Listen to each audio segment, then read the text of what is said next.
2026 சட்டமன்ற தேர்தலுக்கு தற்போதிருந்தே தமிழ்நாடு தயாராகி வருகிறது. அதிமுக தலைமையில் பாஜக கூட்டணி அமைந்திருக்கும் நிலையில் ஏற்கனவே கூட்டணியில் இருந்தவர்களை மீண்டும் சேர்க்க தீவிர முயற்சி நடைபெற்று வருகிறது. ஆனால் ஓ பன்னீர்செல்வம், சசிகலா, டிடிவி தினகரன் உள்ளிட்டோரை வெளியேற்ற எடப்பாடி பழனிசாமி வலியுறுத்தியதாக கூறப்படும் நிலையில் பக்காவாய் காய் நகர்த்தியிருக்கிறார் பன்னீர்செல்வம். புதிய கட்சி ஒன்றை அவர் தொடங்க இருப்பதாகவும், தேவைப்பட்டால் விஜயுடன் கூட்டணி அமைக்கலாம் என்றும் கூறப்படுகிறது. தமிழ்நாடு சட்டமன்ற தேர்தலை அனைத்து கட்சிகளும் ஆர்வத்தோடு எதிர்நோக்கி வருகின்றன. அதற்காக தற்போதிலிருந்து கூட்டணி பேச்சுவார்த்தைகள் மறைமுகமாக நடைபெற்று வருகிறது. அதிமுக பாஜக கூட்டணி உறுதி செய்யப்பட்டிருக்கும் நிலையில் திமுக கூட்டணியும் ஏற்கனவே முடிவு செய்யப்பட்டதுதான். அதிமுக பாஜக கூட்டணி உறுதி செய்யப்பட்டாலும் இன்னும் சில குழப்பங்கள் நிலவுகிறது.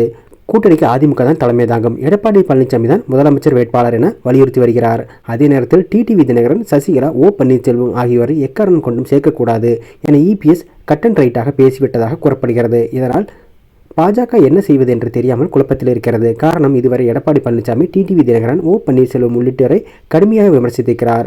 அவர்களுக்கு அதிமுகவில் இடமே இல்லை எனவும் கூறியிருக்கிறார். தற்போது கூட்டணி என்று வந்துவிட்டால் ஒரே மடையில் தோன்ற வேண்டியிருக்கும், அவர்கள் குறித்து பேச வேண்டியிருக்கும் என்பதால் கூட்டணியிலிருந்து அவர்களை வெளியேற்ற வேண்டும் என வற்புறுத்தி வருகிறார்.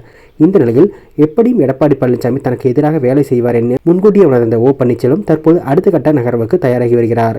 அதிமுக தொண்டர்கள் உரிமை மீட்பு குழு என்ற ஒன்றை அவர் ஆரம்பித்திருக்கும் நிலையில் புதிதாக கட்சியை ஆரம்பித்து விடலாம் எனவும் திட்டமிட்டுள்ளாராம். எம்ஜிஆர் அண்ணா திராவிட முன்னேற்ற கழகம் என்ற பெயரை தனது ஆதரவாளர்கள் மூலம் தேர்தல் ஆணையத்தில் பதிவு செய்திருக்கிறார். அதற்காக ஒப்புகையும் வழங்கப்பட்டிருக்கிறது.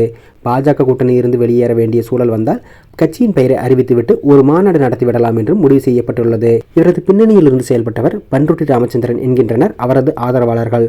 மேலும் பாஜக அதிமுக கூட்டணியில் இல்லாமல் தமிழகத்தின் மூன்றாவது ஒரு கூட்டணி உருவாக்கி விடலாம் என்றும் ஓ பன்னீர்செல்வம் நினைக்கிறாராம்.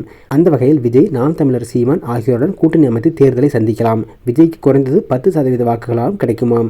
ஏற்கனவே நாம் தமிழர் கட்சிக்கு நல்ல வாக்கு சதவீதம் இருக்கிறது. தென் மாவட்டங்களில் உள்ள தனது செல்வாக்கு மூலம் குறைந்தது 25% வாக்குகளையாவது பெற்றுவிடலாம் என்பது ஓ பன்னீர்செல்வத்தின் திட்டம் என்கின்றனர் அவரது ஆதரவாளர்கள். வரும் நாட்களில் பல அதிரடியான அறிவிப்புகள் இது சம்பந்தமாக வெளியாகலாம் என்று எதிர்பார்க்கப்படுகிறது.